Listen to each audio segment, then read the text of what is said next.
Jakom duol mochung'ne ng'iyo ratich oganda KNCHR onyiso komiti od bura ma chike ni aput ma onego michudo jogo mane yudo hinyruok e lwet obila dhi kawo tije mag duol mar KNCHR. Aput ma kamano ne ochuoy kod jatend piny Kenya William Ruto kendo idhi telne kod ngire Okawo Mutua. Kata kamano singo mar kene duol mar KNCHR mane ni onge ng'at ma ibiro kawo tije poni opuodhe gi od bura kaka jafwambo marwa Chris Owino lerono.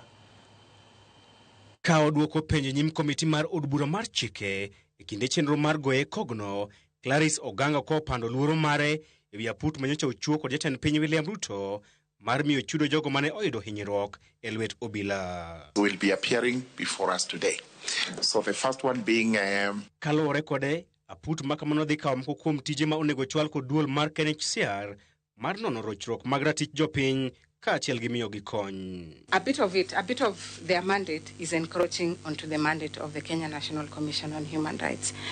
And when I looked at the terms of reference, I really did not clearly get where they got their mandate from. E kor juma mokalo, jatend piny William Ruto ne ochuga put moyiedhi mar ji 14 bwo telo mar jang'adne rieko weche mag chike Profesa Okawo Mutua mar neno ni jogo duto mane ohiny kata lalo anyuola gi e lwet obila chakre higa mar 2017 oyudo chudo margi, okang' ma oselwedo kod Oganga. So really, if their work is to reparate victims of the demonstrations, I think I would wholesomely support that particular process, knowing that it's for a short period. Singo mare ne komitino motelne kod jod bura matharaka George Murugara kod jo Kenya duto en kedo gi tekone duto mar neno ni duol mar KNCHR urit kaachiel kod kelo lokruok e duol makamano. For a Human Rights Commission to be effective, you must be fiercely independent and be prepared to speak truth to power.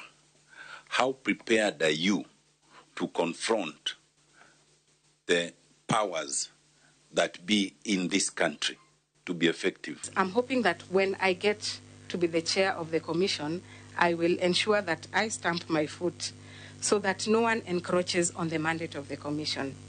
For this particular one, it has come when I'm not the chair.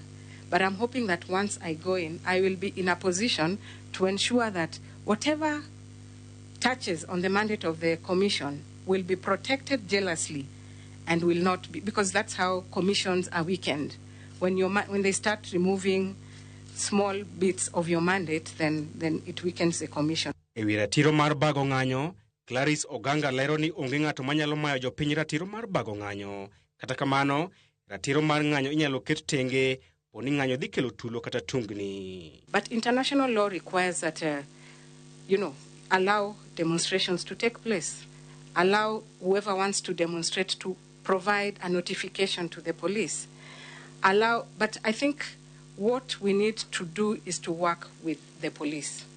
And I looked at other examples from other countries. For example, in Sweden, they have a police liaison person who is a person mandated to work with the person who has given the notification so that they work closely and try to de-escalate when there's violence. E komachielo, jandik duond buche mawal John Cox bende odadhoge kod komitino ka osingo mare do chike mag ndiko duond buche e okenge mar tieko duond buche mag gwenge. Le mar bad migawo mar doho nyalo lwar e tok aput motelne kod Profesa Okawo Mutua bang' Jakom mawal mar duol mochung'ne ng'iyo ratich oganda e pacho kae Oganga yango ni tich ma itimo kod kweth mar Profesa Okawo Mutua en tich ma onego ta kod duol mar KNCHR. Chris Owino, Ramogi TV, Parliament Buildings, Nairobi. Amani Komora gikone to jamuoma mar apis kaka jakom manyien mar duol mochung'ne tayo tije obila tok gwelo mare gi jatend piny Kenya William Ruto tarik 4 dweni. Kano lose nyasino mane otelegi ogai mado Martha Koome Amani osingo ni obiro kedo gi mibadhi mogo tach e chenro